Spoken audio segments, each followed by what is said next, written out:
Mr. Black Wolf, let's talk about the war in Iran. Do you support President Trump's decision to attack Iran or not? What should the next steps be to resolve the conflict, and what role as a U.S. Senator would you play? Thank you, Mike. Appreciate that. Yeah, so I think that, it's a great question to start with, because I think this is right now, this is on top of everybody's minds at the forefront, and we're looking at this administration, in particular this president, literally taking liberties that he does not have. So first of all, no, I do not support this president. I think that our Congress is inept at this moment. They are clearly showing that every single current active member in Congress is being complicit with endorsing, essentially unofficially endorsing this president and his actions in leading this country into another war that we don't need to be in. We didn't need to be in this war. There's no reason for us to be in this war whatsoever.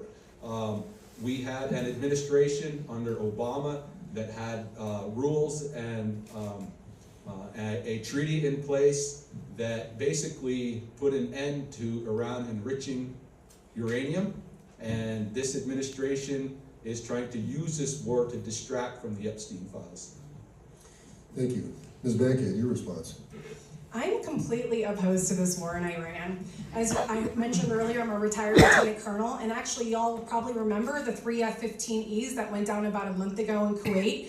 Well, I was the commander of the counterintelligence unit in Kuwait almost 15 years ago, and that situation was my worst nightmare come to life.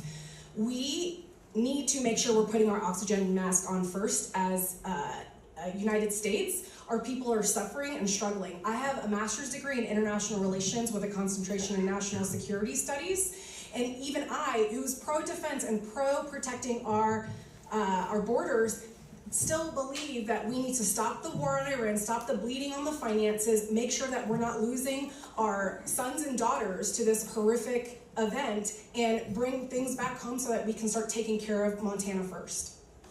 Thank you. Mr. Hubbard, your response. As a U.S. Senator, I would have vigorously opposed Donald Trump entering this war. I understand why he did it, but I do oppose the barbaric actions that he's taken against the people of Iran. There's absolutely no reason for such an outburst. It's unfortunate also that we've been at war with Iran, or the people of Iran, since 1979, when Jimmy Carter put the first sanction on their country. Economically, we've been trying to crush them for 47 years. There's a lot of other countries out there that we're doing the same thing to. I'm vehemently opposed to war. I retired from the military in 1996, and I pray to God that we can avoid going to another conflict like Iraq or Afghanistan. There's things we can do in the United States Senate, but they need some leadership that actually wants to get it done. Thank you. Thank you. Ms. Neal, your response. I'm from a military family. I didn't have the opportunity to serve, but I want to take a moment right now and thank our armed forces for their sacrifice. We don't need to send Montana's sons and daughters to an unnecessary war. Congress is not doing their job at holding the executive office accountable. Our Constitution is very clear that Congress has war powers, and we need to use those powers. Senator Steve Daines, he doesn't care whether or not we send Montana's sons and daughters to war. He's answering to the president. And the person he picked to run on the Republican ticket in this Senate race will do the same. I will not.